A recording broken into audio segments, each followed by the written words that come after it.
abrimos la ventana de este medio de comunicación, Solo Puente Genil, y de una manera audiovisual, pues a una persona, a un rostro muy conocido aquí en la sociedad pontana. En primer lugar, por su dedicación, por el ejercicio de la profesión que lleva desempeñando desde hace más de 2 décadas, muy vinculado, bueno, pues con los aspectos jurídicos, y de lo que venimos a hablar tiene mucho que ver con esa actividad que desarrolla.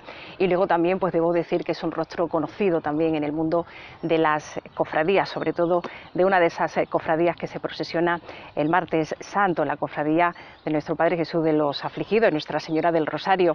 Permíteme que lo diga, pero debo de comentarlo así porque bueno, es muy conocido en esas dos vertientes, y además es un apasionado de la historia, sobre todo de la historia de España, y un gran apasionado también de la legislación. Quizá estos dos motivos son los que les ha llevado a embarcarse en ese proyecto literario que inició, bueno, pues hace ya algunos años, entre 2012 y 2013, ahora él nos lo confirmará qué fecha es, embarcarse en un proyecto literario y hurgar demasiado, digo yo, en esos inicios y en todos esos prolegómenos de la normativa que rige o que articula lo que es el registro civil en España. Él ha presentado pues una obra literaria que tiene que ver, bueno, pues con ese registro civil del siglo XIX, un tejer y destejer interminable. Ahora nos contará, bueno, lo que le ha costado confeccionar esa pieza, que desde luego es un trabajo de investigación que yo, si me lo permite el autor, lo catalogaría como todo un ensayo. Así es que, sin más dilación, es el momento ya de ponerle nombre y apellidos al autor de esta obra literaria, Emilio Jesús Arroyo Jurado. ¿Qué tal? Bienvenido a Solo Puente Genil. Muchas gracias, buenas tardes, bien hallado. Permíteme que haya dicho también que eres un rostro muy conocido en el mundo de la Semana Santa, concretamente pues sí, en la cofradía del Martes Santo. Sabemos que también vinculación con otras cofradías, con el Nazareno, pero bueno, sobre todo también te conocemos y te ubicamos más en ese Martes Santo. ¿Y qué decir sobre tu vinculación, bueno, pues con el mundo jurídico, ¿no? Funcionario de justicia, concretamente tramitador procesal? Llevas más de 20 años ya dedicándote a esta profesión aproximadamente. Pues sí, efectivamente, desde el año 1987 que entré como oficial interino, hoy gestor, y la verdad es que, bueno, pues más o menos 35 años es la cantidad de tiempo que llevo desempeñando la labor, ahora ya de tramitador procesal, cuando en su momento aprobé la oposición en el año 90, así que 35 años vinculado al mundo de la justicia. Muy bien, y de hecho estamos muy cerca de la sede judicial, de los juzgados de Puente Genil, muy cerca de tu trabajo, y además en un marco precioso aquí en el Parque de la Galana, un sitio también que invita, como no, a traerse este libro, el que presentaba hace unos días Emilio, el registro civil en la España del siglo XIX, un tejer destejer interminable. La verdad que el título es bastante llamativo, sobre todo ese tejer y destejer interminable. Sí, es llamativo, pero yo creo que es fiel reflejo de lo que iba aconteciendo en España en su momento, en lo que a legislación registral civil se refiere. Hubo muchos vaivenes, hubo muchos altos y bajos. Ahora, si quieres, más adelante vamos entrando en detalle, pero sí es verdad que hubo muchos guadianas, un poco por utilizar el símil, ¿no? Sí. Aparecía, desaparecía, existía una vinculación, existía un mayor respaldo, menor respaldo, en fin, fue justamente eso, un tejer interminable. Muy bien. Emilio, ¿por qué decides elegir este tema en cuestión, poner el foco en el registro civil de aquellos entonces? ¿Cómo se gestionaba? ¿Existía, no existía? Porque ya lo has dicho, era como una especie de guadiana, tuvo una influencia tremenda, tanto la influencia como el Estado. Se casaron durante bastante tiempo, pero se separaban también por circunstancias y avatares que ahora nos dirás. Mira, vamos a ver, mi inquietud nace desde el punto de vista de que yo, anteriormente a 1987-1985, apenas 16 años tenía, pues gracias a mi tío Jacinto, que en paz descanse, que estaba trabajando aquí en los juzgados, el juzgado de distrito en aquella época, pues bueno, tiró de mí un poco a modo de aprendiz, ¿no? Esos aprendices que hay en todas las profesiones. Y bueno, pues el primer lugar en el que yo estuve echando una mano, aprendiendo, fue justamente en el registro civil, ¿no? Eso quizás me marcó a mí un poco porque me resultó bastante interesante. Yo estaba estudiando en aquella época segundo de BU, estaba en nocturno, pero bueno, siempre había existido en mí cierta inquietud de intentar escudriñar en los pocos libros que se tenían en aquella época. No estamos hablando de tecnología, no estamos hablando de internet, no estamos hablando de Wikipedia ni nada por el estilo. Entonces siempre yo tenía inquietudes, y sí es verdad que bueno, que el tema de la historia a mí siempre me ha apasionado, y poco a poco pues la verdad es que cada vez me fue gustando más el aspecto relacionado con lo que es el registro civil. Ya llegó un punto en el que yo me destinaron a otros lugares, pero yo siempre le tenía una querencia especial a lo que era la oficina registral, ¿no? Siempre he sentido curiosidad por en fin, las distintas inscripciones que se han ido practicando, nacimientos, matrimonios, defunciones. Tengo que decir, y aquí hago un pequeño paréntesis, pero lo digo por si acaso a alguien le pudiera interesar, que afortunadamente, gracias a Dios, desde el registro civil en Puente Genil está completo, el registro civil judicial, por llamarlo de alguna forma. Ahora entraremos en la distinción.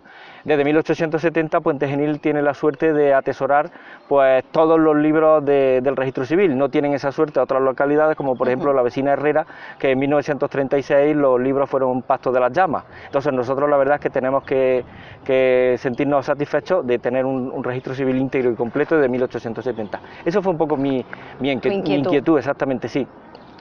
Y luego pues el motivo por el que he querido zambullirme en esto pues es eso, la inquietud de intentar investigar, intentar saber, intentar aportar, querer casar un poco lo que podía ser la historia con la legislación. Tú lo has comentado antes, la historia a mí me apasiona, el siglo XIX español me fascina, y entonces pues casar historia y casar legislación pues para mí es algo muy enriquecedor e interesante. Muy bien.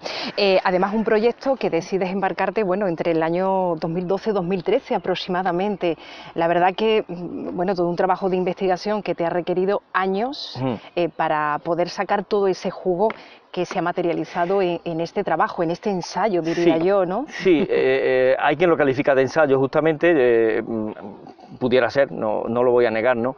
Sí, es verdad, ya te digo que siempre ha existido esa inquietud, pero bueno, hay ocasiones en las que uno lo va dejando, o va recopilando información. Bueno, ya empezaré a golpear teclas, porque en definitiva casi al principio lo que empieza es golpeando teclas e intentando hilvanar algunas cositas. Yo jamás me hubiese imaginado que lo que empezó terminase siendo lo que ha terminado siendo, jamás. Nunca me hubiese imaginado que podía existir tanta normativa, tanta legislación, tanta pugna. Te lo iba a preguntar. Exactamente. ¿Imaginaste que iba a encontrarte tan vasta documentación? No, en absoluto, no me lo imaginaba ni por un asomo, ¿no? He tenido, es verdad, suerte en el sentido de que, bueno, he podido ir buceando, he podido ir trasteando.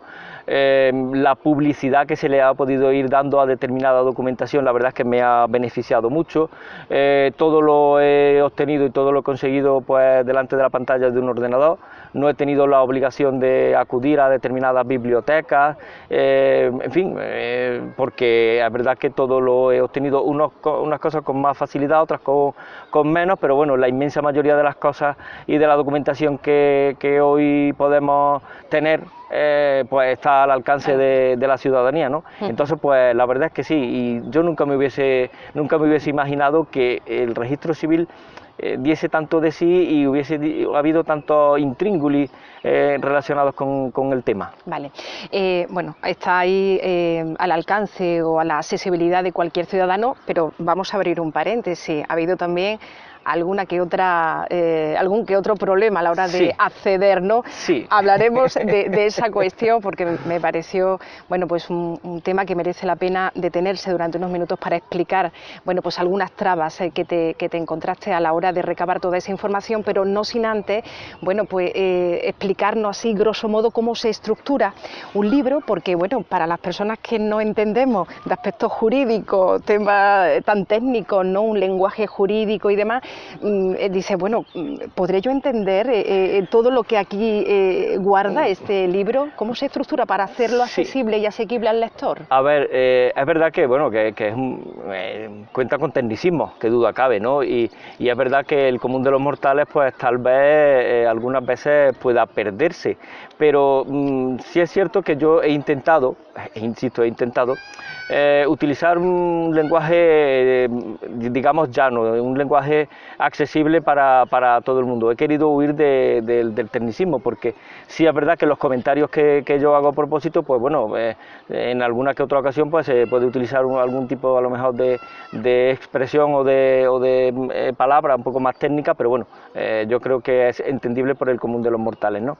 ¿Cómo se estructura el libro? El libro se estructura de una manera muy sencilla, cuenta con sus partes obligatorias, prólogo, aquí quiero yo también abrir un pequeño paréntesis, quien ha prologado el libro y a mí me satisface enormemente, es mi actual letrada de la Administración de Justicia, que está destinada en mi mismo juzgado, Almudena Albendín Cepa.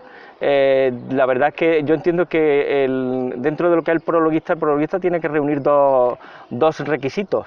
Uno, conocer a la persona; dos, conocer el tema del que se va a hablar. Claro. Entonces, Almudena reunía esos dos requisitos y además ella enormemente agradecida y yo agradecida a ella porque haya prologado el libro, ¿no? La vinculación laboral que podemos tener desde hace 8 o 9 años, que ella está aquí destinada, pues la verdad es que se ha estrechado aún más en la obra, ¿no?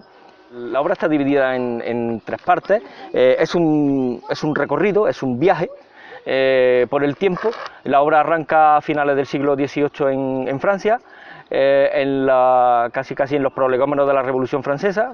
Luis XVI, rey de Francia, dicta un decreto en virtud del cual ese decreto se le llama decreto de la tolerancia o de Versalles, en virtud del cual él establece, viéndola un poco venir y viendo que la cosa se le estaba poniendo un poquito cruda, hablando en términos coloquiales, pues un poco flexibiliza la postura y establece que no se perseguirá a todas aquellas personas que profesen una religión distinta de la católica apostólica romana, y que además se podrán contraer matrimonio fuera de lo que eran los templos, la iglesia, ¿no?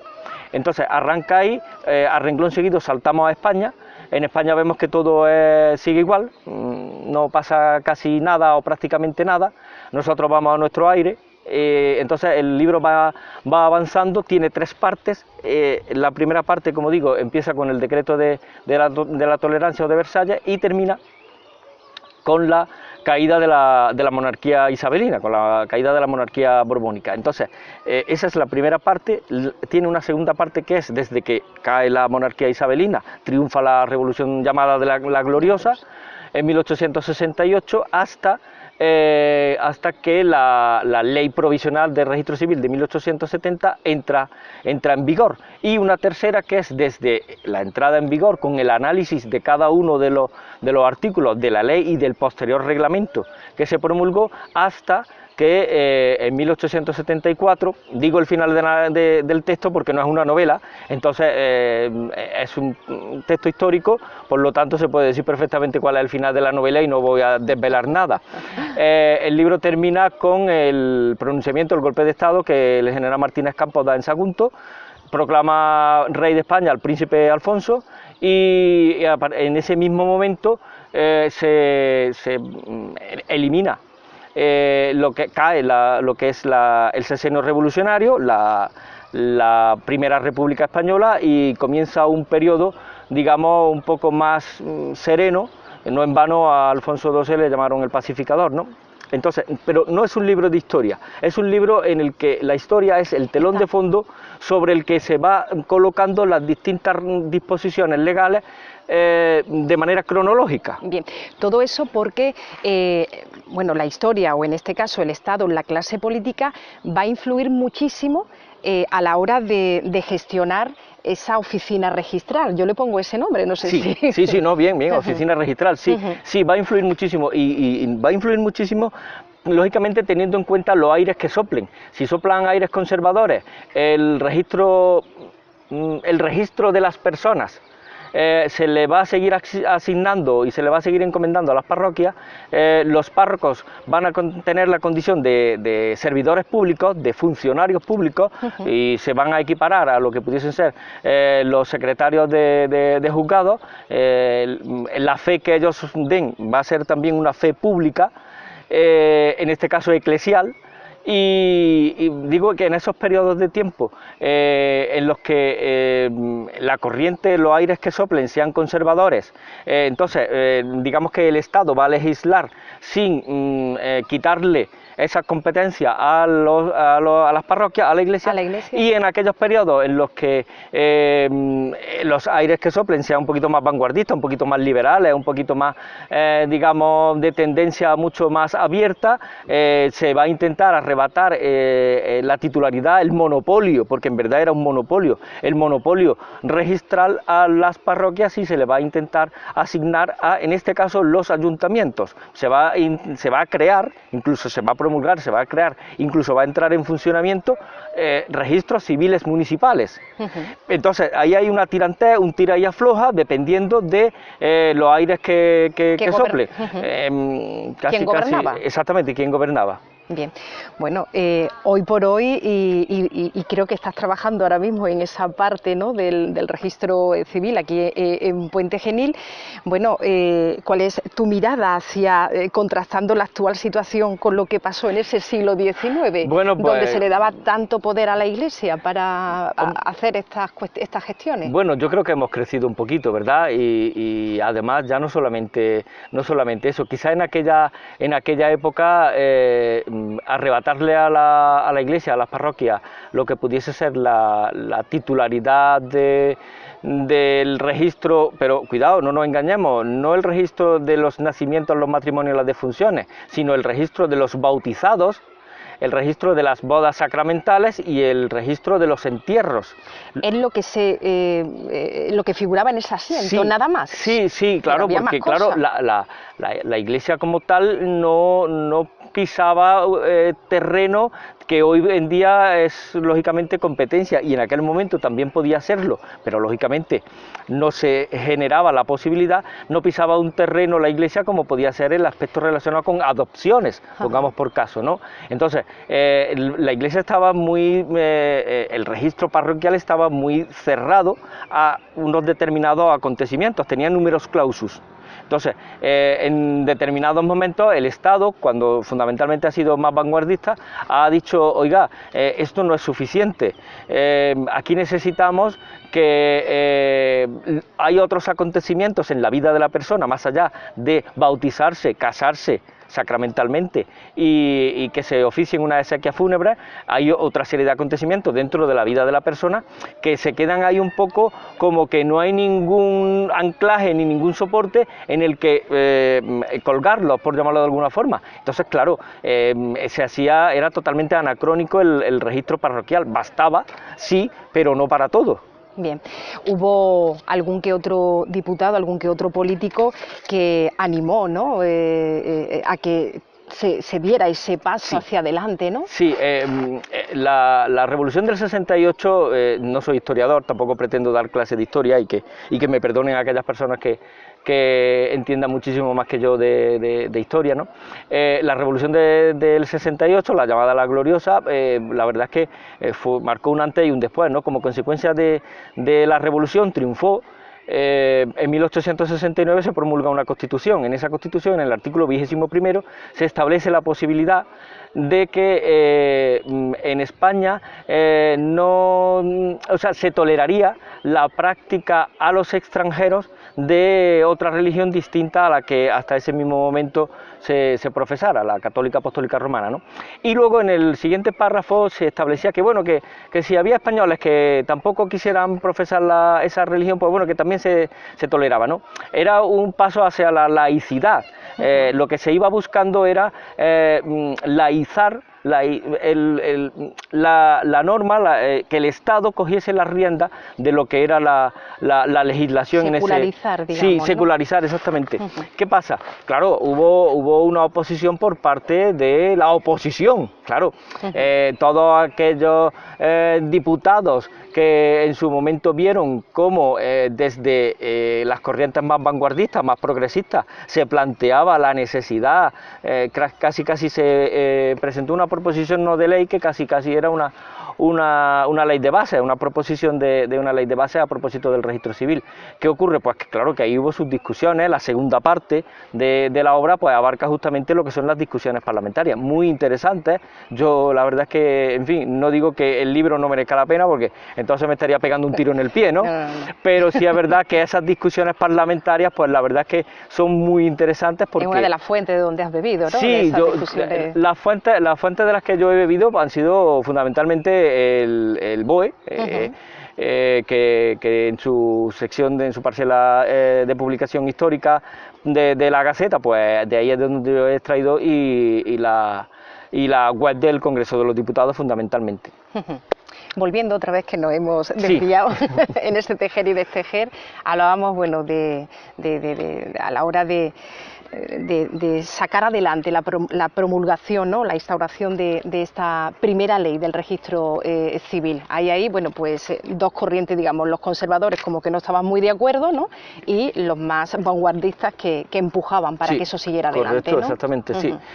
Lo que pasa es que, claro, ahí se genera una serie de discusiones, ¿no? Porque, claro, los conservadores arrimaban el ascua a su sardina, a la sardina de la Iglesia, para que todo permaneciese tal cual estaba. No, mire usted, que vale, que sí, pero que vamos a dejar las cosas tal y como están, ¿no? Pero sí es verdad que luego, por otro lado, había diputados que ellos pretendían pues romper lazos con la Iglesia, si no independizarse, al menos que el Estado fuese autónomo, sino independiente de la Iglesia. Tendrán que pasar todavía unos cuantos de años para que el Estado aspire y casi lleve a cabo una independencia, ¿no? Pero bueno, eso será otro capítulo. Bien. Pero sí es verdad que ahí hubo una pugna, ahí hubo diputados que presentaron la proposición, la defendieron, hay otros que lógicamente la atacaron de una manera bastante intensa, ahí hubo bastante fragor dialéctico, pero ahí hubo bastante pugna. Sí, ¿no? Pero sí es verdad, y no quería que se me pasase, que la ley provisional de registro civil va de la mano, porque no podía ser de otra manera, de la ley provisional de matrimonio civil. Es decir, el Estado dice, oiga, los únicos matrimonios que son válidos son los que se celebran ante el juez. Los matrimonios que se celebran ante los sacerdotes no tienen eficacia ni validez civilmente hablando. ¿Qué ocurre? Que hacía falta un andamiaje sobre el que colgar los matrimonios, porque de nada servía que alguien contrajese matrimonio ante el juez si luego ese acta no se recogía en una oficina totalmente civil y estatal. Bien. De nada servía. Lógicamente se debía de tener una logística lo suficientemente fuerte y consolidada como para que el juez casa a los novios y automáticamente levanta acta y todo se queda dentro de lo que es el mismo órgano, digamos, claro, ¿no? la misma jurisdicción, la jurisdicción civil en este caso, estatal. Hasta que todo eso se regula con esta ley provisional de 1870, ¿cómo se va gestionando o quién regulaba en aquellos entonces, qué articulado regulaba el Código Civil entonces? A ver, es que esto es, digamos, una ley casi en el sentido moderno, por llamarlo de alguna forma, ¿no? Antes de eso sí es verdad que hubo intentos, pues qué duda cabe. Hubo una disposición en 1823 que apenas sí tuvo seguimiento. Hubo otra disposición en 1841 que fue derogada en 1845. Sí es cierto que la de 1841 tuvo seguimiento, no mucho, pero sí es verdad que hay ayuntamientos que tienen entre sus archivos pues los libros registrales desde 1841 hasta 1869. Yo desconozco si es el caso de Puente Genil o no, la verdad es que no lo sé. Sé que hay poblaciones, ciudades salpicadas por toda la geografía española que que sí es verdad que tiene. Entonces, en verdad, registro civil sí existió. La única cuestión es que aparecía y desaparecía. Se conservaban determinados libros durante determinados años, se conservaban utilizándolos. Y luego llegaba un momento en el que se disponía de manera contraria a lo que ya se había dispuesto, por lo tanto se derogaba tácita o explícitamente la normativa anterior y se creaba una nueva en función de los aires políticos que soplasen, ¿no? ¿Qué pasa? Pues también hay que tener en cuenta que esta ley de esta ley de registro civil, hay ocasiones en las que ha ido inserta en una disposición, digamos, más de más categoría, entre comillas, como podía ser el Código Civil. Haciendo también un poco paréntesis, pero explicando, en 1804 Napoleón, durante el mandato de Napoleón en Francia, se publica el Código Civil francés. Esto es un poco el Sancta Sanctorum de lo que son los textos jurídicos legales, y a partir de ahí nace lo que se ha denominado moderna codificación. ¿Qué pasa? Que en España se intentó en algunos momentos emular eso. El Código Civil, tal cual se promulga en España, no ocurre hasta 1889, es decir, tuvieron que pasar un montón de años desde la promulgación del Código Civil francés. Entonces, ahí entra en juego también que hubo intentos de códigos civiles, 1821 de Garelli, 1836 de Cambronero Ayuso, 1851, quizá el más conocido, de García Goyena, el septembrino del 69, pero en esos códigos civiles se insertaba determinado articulado de la posible ley de registro civil, pero no era una ley de registro civil independiente. Entonces, como tal, hubo muchos intentos de implantar de manera ininterrumpida el registro civil en España, pero esos intentos pues fracasaban, eran desbaratados, las circunstancias políticas, las circunstancias militares, sociales, impedían que eso permaneciese un poco en el tiempo, ¿no? Poderes fácticos que siempre existen, que están un poco detrás de la cortina, utilizando... siempre han existido, ¿no? Siempre han existido y siempre existirán.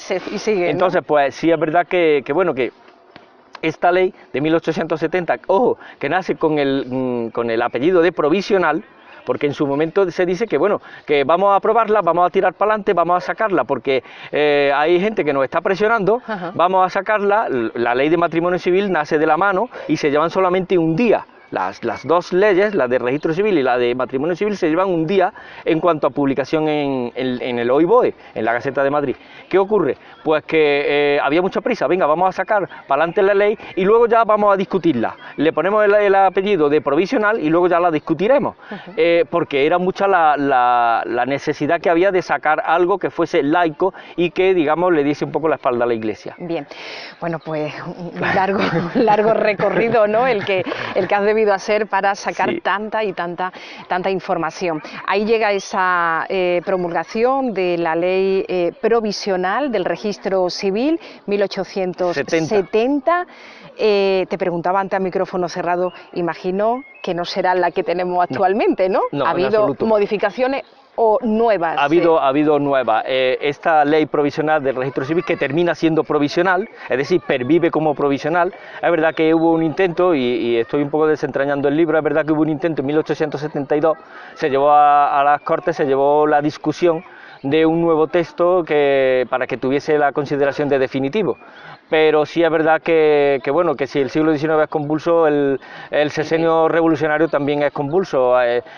Nos encontramos con las guerras carlistas, nos encontramos con el cantonalismo, nos encontramos con las distintas regencias, nos encontramos con el reinado de Amadeo de Saboya se marcha,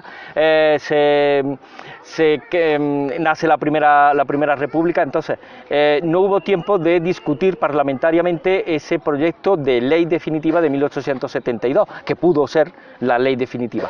A lo que me estás comentando, la ley provisional del registro civil de 1870 muere como consecuencia de la ley de 1957, a mediados de la dictadura de General Franco. Entonces, entra en vigor el 1 de enero de 1958, la nueva, digamos, la nueva en ese entonces, y esa es sustituida por una nueva ley de registro civil de 2011. Esa es la más reciente. Esa es la que sí es verdad que ha tenido varias vacatio legis, porque no ha existido la logística, la infraestructura. Vacatio legis, sí, la vacatio legis es el periodo de tiempo que transcurre desde que se publica una norma en el Boletín Oficial del Estado o en el Boletín de la Comunidad Autónoma, desde que se publica una norma hasta que entra en vigor. Es decir, para que la gente la vaya conociendo, para que la gente, los técnicos en la materia, juristas, profesionales del derecho, la abogacía, para que la vayan conociendo, para que vayan viendo cómo es. Cómo se va a materializar. Sí, ¿no? claro, exactamente. Entonces, esa vacatio legis. La ley provisional del registro civil, esta de la que estamos hablando, tuvo una vacatio legis muy corta, apenas unos meses. Fíjate que se publica, creo que es el 20 de junio, si no recuerdo mal, una es el 20 y la otra de matrimonio el 21, 20 de junio de 1870, y se pretende que entre en vigor, en funcionamiento, el 1 de enero de 1871, es decir, poco más de 6 meses. Bueno, se puede entender como un plazo razonable hoy, quizá hace 150 años de razonable tenía poco. Es más, antes, fíjate lo que son las prisas, antes de que entre en vigor, durante la vacatio legis de esa ley provisional del registro civil, se plantea y se promulga el reglamento que viene a desarrollar la ley de registro civil, que es de 13 de diciembre. O sea que, si había prisa, fíjate tú hasta qué punto, que no solamente se le otorga una vacatio legis, bueno, para que nos hagamos una idea, la actual ley de enjuiciamiento civil 1/2000 tuvo una vacatio legis de 1 año.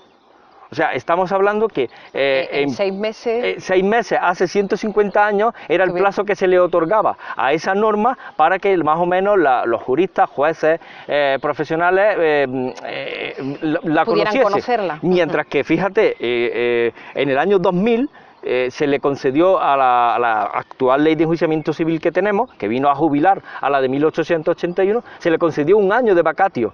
O sea que imaginémonos y démonos cuenta qué prisa había, porque aquello había que sacarlo para adelante. Exactamente. Bien, ya me imagino que esa ley provisional, que así es como se llamaba, esa promulgación, sí que ya permitía que no solamente se hicieran en esos asientos se inscribiera o se registrara matrimonio o bautizos, matrimonio de funciones, sino ya todos aquellos movimientos que cualquier ciudadano de pie puede tener a lo largo de su vida, ¿no? Por ejemplo, esas emancipaciones que quedaban ahí en un limbo, ¿no? Exacto, sí, pero claro, la ley del registro civil omite todo lo que pudiese ser bautizo, todo lo que pudiese ser bodas sacramentales y todo lo que pudiesen ser funerales. Aquí ya se habla de inscripciones de nacimiento, asientos de matrimonio y asientos de defunción. Bien. Y claro, abre el abanico. En ese momento la sociedad ha ido cambiando y en ese momento la sociedad y los dirigentes dicen, oiga, que aquí hay que introducir otra serie de situaciones que pueden vivir las personas a lo largo de su vida y que quedan en el limbo. Bien. Entonces, pues sí, hablamos de emancipaciones, hablamos de reconocimientos. Sí es verdad que hubo adopciones, sí es verdad que hubo algún que otro intento, por ejemplo en el Código Civil de 1851, en el proyecto sí es verdad que se insertaba, pero como no terminó de materializarse, pues no se pudo llevar a cabo, ni tampoco las personas pudieron consolidar esos hechos. Aquí sí se da esa oportunidad. Se legisla registralmente sacando fuera de lo que era el Código Civil esa norma, esa parcela de la norma, porque antes se habían empecinado en intentar promulgar códigos civiles en los que se insertase las disposiciones de determinados articulados relacionados con el registro civil. Me llamó mucho la atención en la presentación del libro, que fue hace unos días en el marco de Bodegas Delgado, cuando dijiste que bueno, el asiento es aquel que se abre y se cierra sin haber sido promotor sí, la persona sí, a la que hace referencia. Claro, ¿no? Es curioso porque cuando nacemos, pues, en fin, nos inscriben, nos tienen que inscribir. Claro, exactamente, hombre, más allá de que no nos inscriban en su momento y nosotros mismos, una vez que seamos mayores de edad, promovamos nuestra propia inscripción de nacimiento fuera de plazo legal. Sí, pero bueno, se puede hacer, pero eso ya no es lo estándar, digamos. Lo estándar sí es que algunos de los progenitores, o los dos en este caso, dependiendo de de la circunstancia o algún familiar, pues acuda al registro civil para promover la inscripción de nacimiento. Sí, no somos nosotros los que la ni promovemos. Ni la abrimos ni la cerramos. Ni tampoco la cerramos. Sí, es verdad que bueno, que luego existen otra serie de actos en torno a esas inscripciones. Se cierra, digamos, nuestra vida. Pero bueno, nuestro asiento sigue ahí y luego nuestra inscripción, pues lógicamente viene a ser utilizada a efectos de herencia, etcétera, etcétera, ¿no? Pero sí, es verdad que es curioso que tanto la página que abre nuestra vida civil como la que la cierra, pues no la promovemos nosotros. Es curioso, cuando menos. ¿Cuáles son los movimientos que se reflejan en la actualidad en un asiento? Aparte de los que nos inician la vida y los que nos pone el punto y final. Pues mira, por ejemplo, existe uno que se está dando mucho, que se ha posibilitado de unos años para acá, si no recuerdo mal, desde la ley de 2011, que son esos poderes especiales que se pueden otorgar para situaciones en las que las personas pues enfermen y no sean, digamos, no estén en pleno uso de sus facultades, ¿no? Es una facultad, un poder que se contempla actualmente en la ley, a través del cual, pues bueno, digamos que se hace una especie de testamento vivo, no ya en cuanto a aspectos patrimoniales, sino en cuanto a aspectos de representante legal o como una tutela, una potestad. Sí, lo que pasa es que claro, la tutela tiene otras connotaciones, tiene otro tipo de trámite, pero sí es verdad que se otorga un poder, hablamos notarial, en virtud del cual una persona pues acude y se lo hace saber al notario. Evidentemente el notario, fe pública, eso es indiscutible, indubitado, y expresa su deseo de que cuando, en fin, yo no me encuentre en pleno uso de mis facultades. Ya sabemos que existen enfermedades degenerativas, en fin, tipo Alzheimer, cualquier demencia, y pues en ese caso la persona ya ha expresado su voluntad previamente, cuando sí estaba en pleno uso de sus facultades, y simplemente pues el nombrado no tiene más que ejercer su cargo. Luego vendrán impugnaciones en el supuesto de que haya otros terceros que consideren que esa persona no está ejerciendo el cargo adecuadamente. Pero bueno, sí es verdad que existe eso, el otorgamiento de ese poder especial.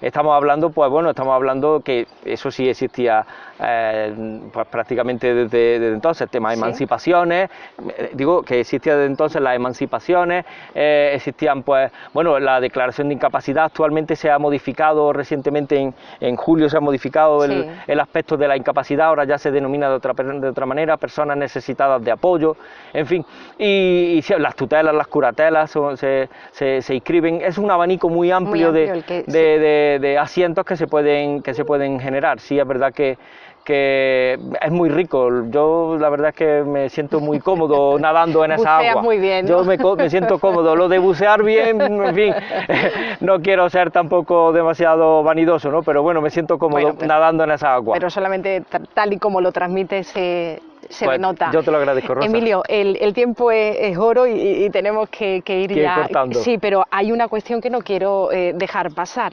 Esas dificultades que tenemos tantas veces en la vida a la hora de ejercer el periodismo, y en este caso ese trabajo de investigación que nos da muchas veces con la puerta en la cara para facilitarnos toda esa información y contrastarla. Algunas veces se quejan, pero es que nos pone muchas trabas. Yo creo que tú te has encontrado alguna que otra, ¿no? Hombre, es cierto, me he encontrado trabas.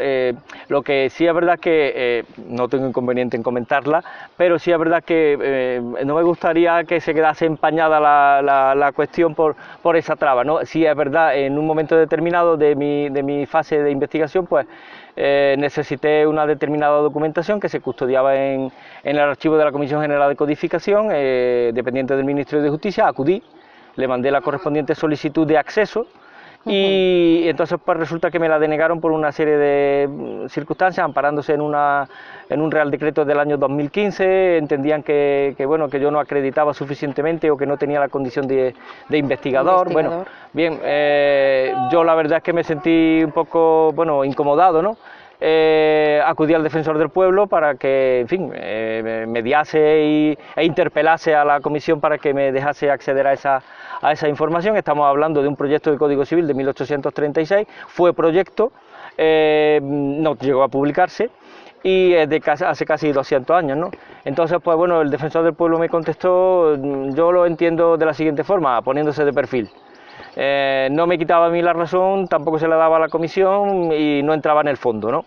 Al final, pues bueno, parece ser que argumentaban en su momento que, bueno, hombre, que se podía pensar que, bueno, la información era restringida y que, claro, bueno, pues usted sabe, ¿no? Yo entendía que restringida vale sí, pero que no atentaba contra la seguridad nacional, ni tampoco era ningún tipo de dato problemático, porque estamos hablando de una disposición total, que al final, pues, omití la ayuda del defensor del pueblo porque llamé a otra puerta y después de mucho trastear, mucho bucear, pues en la Universidad de Murcia pues me proporcionaron la documentación necesaria. Sí, la verdad es que tengo que agradecerle a la Universidad de Murcia, aprovecho con tu permiso, a la Biblioteca Jurídica de la Facultad de Derecho de la Universidad de Murcia, a José María Laina, profesor de la Facultad de Derecho de la Universidad de Zaragoza, y al Archivo del Congreso de los Diputados, pues la gentileza que han tenido proporcionándome determinada información. No todos son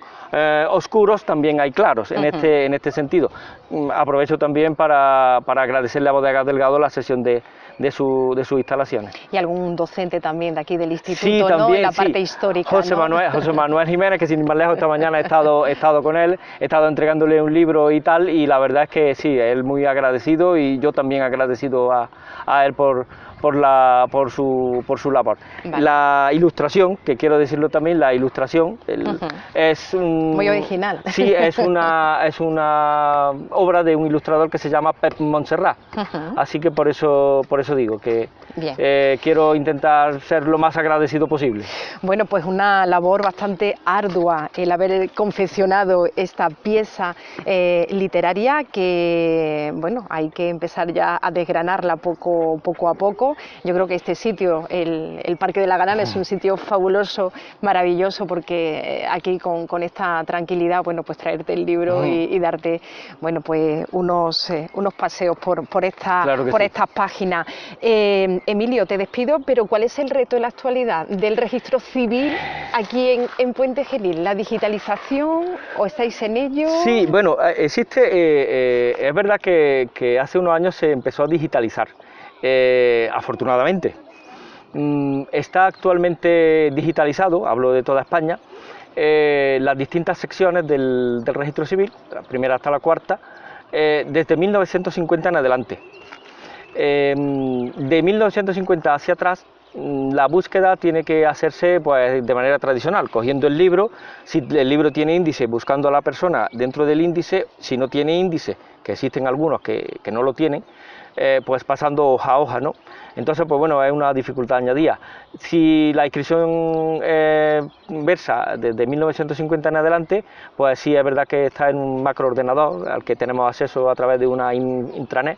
Ha sido como siempre un placer compartir contigo esta entrevista, hoy hablando del registro civil, de la ley, de la jurisdicción, y bueno, pues que tenga mucha suerte. Muchas gracias. Con el libro, con esta obra literaria, y esperemos que sea difundida por muchos lugares y que sea también, bueno, pues un buen material para cualquier persona que quiera hacer algún trabajo de investigación. Bueno, yo estoy totalmente, o alguna tesis sobre yo estoy totalmente abierto a ofrecer mis conocimientos a toda aquella persona que, bueno, pues que sienta inquietudes, que quiera incluso profundizar, porque seguramente eso tiene más materia y se puede profundizar un poquito más, ¿no? Yo estoy totalmente abierto, yo me ofrezco y le ofrezco mis conocimientos y mi sabiduría a toda aquella persona que quiera hurgar, trastear, que de ahí quiera tirar de otros hilos, que por supuesto se puede tirar, y nada, yo a disposición de todo el mundo. No quiero terminar sin daros a vosotros las gracias, a Solo Puente Genil y a ti también, por la deferencia que habéis tenido de querer contar conmigo y conversar un ratito. Muchísimas gracias a vosotros. Muy bien, pues merecía la pena. El registro civil y la España del siglo XIX, un tejer, destejer interminable.